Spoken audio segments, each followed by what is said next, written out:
L'Éternel dit à Josué, ordonne aux sacrificateurs qui portent l'arche du témoignage de sortir du Jourdain. Et Josué donna cet ordre aux sacrificateurs, sortez du Jourdain. Lorsque les sacrificateurs qui portaient l'arche de l'alliance de l'Éternel furent sortis du milieu du Jourdain, et que la plante de leurs pieds se posait sur le sec, les eaux du Jourdain retournèrent à leur place et se répandirent comme auparavant sur tous ses bords. Josué 4, 15 à 18. Lorsque Dieu fit choix des enfants d'Israël, il les appela tous à être un royaume de prêtres parmi les nations, Exode 19, 5, 6. Mais au mont Sinaï, ils adorèrent le veau d'or et faillirent lamentablement à cause de cette situation. Dieu choisit les Lévites qui obéirent à ses ordres pour être vainqueurs, contrairement aux autres enfants d'Israël. Le sacerdoce leur fut accordé, Exode 32, 15 à 29. Lorsque Dieu œuvre, il travaille premièrement en quelques-uns. Il œuvre à travers eux pour un plus grand nombre. Pour sauver les enfants d'Israël, Dieu a sauvé premièrement Moïse. Il a fait sortir Moïse d'Égypte avant la délivrance des enfants d'Israël. Il a pris en main David premièrement et ensuite il a libéré les enfants d'Israël de la main des Philistins pour en faire une grande nation. Tout but spirituel est donc atteint par des moyens spirituels. Dieu a discipliné Moïse et David à un haut degré afin qu'ils n'utilisent pas la chair pour aider Dieu dans l'accomplissement de son dessein. Quelques-uns répondent à l'appel de Dieu afin qu'un grand nombre reçoive la vie. Dieu plante la croix dans le cœur de quelques-uns. Il les conduit à accepter le principe de la croix extérieurement et intérieurement en vue de libérer la vie pour les autres. Dieu a besoin de canaux pour que sa vie puisse jaillir en faveur d'autres. Dieu demande aux sacrificateurs de demeurer dans l'endroit le plus profond du fleuve du Jourdain jusqu'à ce que tous les enfants de Dieu aient traversé. Cela nous enseigne comment, nous aussi, nous ne sortirons pas de la mort avant la venue du royaume.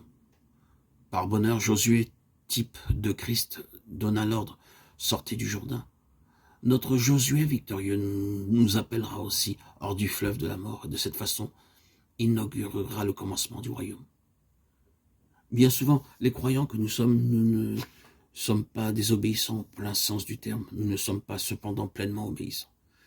Ce n'est pas que certaines personnes refusent de payer le prix, mais c'est plutôt qu'elles le paient insuffisamment. Pour beaucoup, le problème ne réside pas dans le fait de donner ou non l'argent du Seigneur, mais plutôt dans la déficience du don à l'égard du Seigneur. Luc 14, 25 à 35. Gethsémane est accessible par le chemin de la croix. Sans l'œuvre de la croix, nul ne peut dire « comme toi tu veux » Matthieu 26, 39. Nombreux sont ceux qui aspirent à l'appel d'Abraham, mais qui ont en horreur la consécration du mont Moria. Suis-je irrité par la vie facile et sans souci de mes voisins? Qu'importe cela, Dieu me place dans le lit du fleuve pour être son vainqueur. Il permet que je sois enchaîné afin que d'autres entendent la bonne nouvelle. La mort œuvre en moi, mais la vie dans les autres, c'est la seule voie pour la vie. La mort de Jésus me remplit en premier lieu et ensuite la vie coule en faveur des autres. 2 Corinthiens 4, 10, 12. Que fait le vainqueur de Dieu? Il se tient dans la mort de Christ pour que les autres reçoivent la vie. Nous devons donc expérimenter la parole de Dieu avant de pouvoir l'apporter aux autres. La lumière de la vérité doit d'abord devenir vie en nous, avant que cette lumière ne puisse être transmise aux autres. Dieu accorde à ses vainqueurs de voir la vérité et de l'expérimenter dans leur vie, afin qu'ils puissent en retour conduire un grand nombre à l'obéissance de cette vérité. La vérité doit prendre forme en nous et devenir partie intégrante de notre être. Avant de pouvoir parler aux autres de la foi, de la prière, de la consécration, nous devons d'abord en avoir une expérience. Autrement, ce ne sont que des expressions sans substance. Dieu nous conduit à travers la mort afin que d'autres puissent vivre. Nous avons besoin de passer par les souffrances et la douleur afin qu'il ne puisse y avoir la vie dans les autres. Nous devons en premier lieu nous tenir dans la partie la plus profonde du fleuve pour apprendre la vérité de Dieu. Si l'Église ne peut pas traverser le fleuve pour se tenir sur la terre ferme en vue de la victoire, c'est à cause du manque de prêtres se tenant dans le lit du Jourdain.